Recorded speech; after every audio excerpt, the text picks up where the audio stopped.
ദേ ഈ കാണുന്ന മോഡേണിൻ്റെ ready to eat ചപ്പാത്തി കഴിച്ചത് മാത്രമേ എനിക്ക് ഓർമ്മയുള്ളൂ. പിന്നെ എൻ്റെ വയറിൻ്റെ ഉള്ളിലൊരു ബളഹമായിരുന്നു, ആകെ ബളഹം. നിങ്ങൾ വിചാരിക്കുന്ന പോലെ വയറിളകി ലൂസ് മോഷൻ ബാത്റൂമിലോട്ട് ഓടുന്ന പരിപാടിയില്ല. പക്ഷേ വയറ്റിൻ്റെ അകത്ത് ഫുൾ ഓടലാണ്. അങ്ങനെയാണ് എനിക്ക് വയർ എപ്പോഴും സ്പോയിലാവുന്നത് കേട്ടോ. എനിക്ക് തോന്നുന്നു എന്തോ പ്രിസർവേറ്റീവാണ് ഇതിലുള്ളതേ, അതാണ് പ്രശ്നം. എളുപ്പപ്പണി നോക്കിയതാണ്. അപ്പം ഞാൻ പിന്നെ അത് കഴിഞ്ഞ് കുറച്ച് ഐസ്ക്രീം കഴിച്ചു, വയറൊന്ന് തണുക്കട്ടെ എന്ന് പറഞ്ഞിട്ട്. മണ്ടത്തരമായി കാണും, ഈ ഡബ്ബ തീർന്നു, അത് വയറ് ശരിയാവുന്നില്ല. അപ്പോൾ പിന്നെ എനിക്ക് എരിവ് കഴിക്കാൻ തോന്നി. ഞാൻ വിചാരിച്ചു വയറ് കുഴപ്പമില്ല, ഒരു നേരത്തെ കുഴപ്പമില്ലേ എന്ന് പറഞ്ഞിട്ട് ഇതെല്ലാം നിങ്ങൾ റീല് ഷോർട്സ് കണ്ടു കാണുമല്ലോ. ഇത് വാങ്ങിച്ച് കഴിച്ചു, ഇതിൽ നല്ല സ്പൈസി അല്ലേ. അപ്പം ഞാൻ വിചാരിച്ചു അങ്ങ് പോവും. ശരിയായില്ല. പിന്നെ ഞാൻ മൈൽഡായിട്ടുള്ള cake, marble cake, eggless cake കണ്ടപ്പോൾ ഞാൻ വിചാരിച്ചു ഇത് കഴിക്കാം, വയറും നിറയും. എനിക്ക് വിശപ്പുണ്ടല്ലോ, അപ്പോൾ വയറും നിറയും.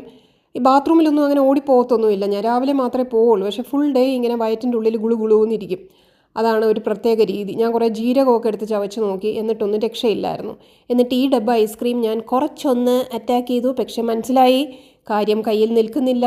സ്പ്രൈറ്റ് ഏട്ടന് അഭയം പ്രാപിച്ചു. കുഴപ്പമില്ലായിരുന്നു, കുറച്ച് ബേബ്സൊക്കെ ആയിട്ട്. അങ്ങനെ അത് കഴിഞ്ഞ് ഞാൻ വിചാരിച്ചെന്നാൽ തൈര് ശാദം വാങ്ങിച്ച് കഴിക്കാം. ഉണ്ടാക്കാൻ എനിക്ക് വയ്യ, ചെറിയൊരു ക്ഷീണമുണ്ട്. അപ്പോൾ ദേ തൈര് ശാദം വന്നത് നോക്കൂ. ഇത്ര ചെറിയ ഡബ്ബ 130 രൂപയ്ക്ക്, എല്ലാം കൂടെ ചേർത്ത് 154 രൂപയ്ക്ക് വന്ന ക്വാണ്ടിറ്റി. ഇതിൽ വിശപ്പ് താങ്ങുമോ?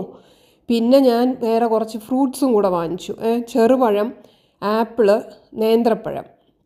ഇതിത്ര. അപ്പം നേന്ത്രപ്പഴം അല്ലെങ്കിൽ ഗ്യാസാണെന്ന് എനിക്കറിയാം. അതിൻ്റെ തൊലി നല്ലതാണെന്ന് കേട്ടിട്ടുണ്ട്, എൻ്റെ തൊലി ഇങ്ങനെ കാറുന്നത്. എന്തായാലും അത് റിസർവാണ്, അവിടെ ഇരിക്കട്ടെ. ചെറുപഴവും ആപ്പിളും കഴിച്ചു. അത് കഴിഞ്ഞിട്ട് ഇന്നലെ രാവിലെ തൊട്ട് കംപ്ലീറ്റ് ഡയറ്റ്. മൾട്ടിഗ്രെയിൻ ബ്രെഡ്, കാണാനും ഒരു പൂത്ത പോലൊരു ലുക്കും ടേസ്റ്റും ഒന്നുമില്ല. പക്ഷെ ഞാൻ വെറുതെ കഴിച്ചു. ഒരു കാപ്പിയും കുടിച്ചു, ഇത് വെറുതെ കഴിച്ചു. ചായ കുടിച്ചില്ല. എന്നിട്ട് ഉച്ചത്തേക്ക് വെച്ച ചോറ് കണ്ടോ, ചെറുപയർ ചോറ്, മഞ്ഞൾപ്പൊടി, ജീരകം, ഉപ്പ്, അത്രയേ ഉള്ളൂ. ഇത് എന്നിട്ട് വൈകുന്നേരം ജീരകവും ഇഞ്ചിയും കൂടെ തിളപ്പിച്ച വെള്ളം. ഇന്ന് എന്നിട്ട് ഉച്ചത്തേക്ക് ഞാൻ അതിൽ 2 ആഡ് ഓൺ ചിപ്സും തൈരും കൂടെ ചേർത്തു.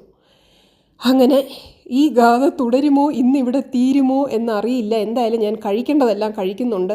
വേറെ വലിയ പ്രശ്നങ്ങളില്ലാത്തത് കൊണ്ട് കുറേ ജീരകം ചവച്ച് തിന്നുകയും ചെയ്തു. ഈ ചിപ്സ് നല്ല ചിപ്സാട്ടോ, പക്ഷേ കുറേ പൊട്ടും പൊടിയൊക്കെ ഉണ്ട്. പറ്റിക്കുകയാണോ എന്ന് എനിക്കൊരു സംശയം.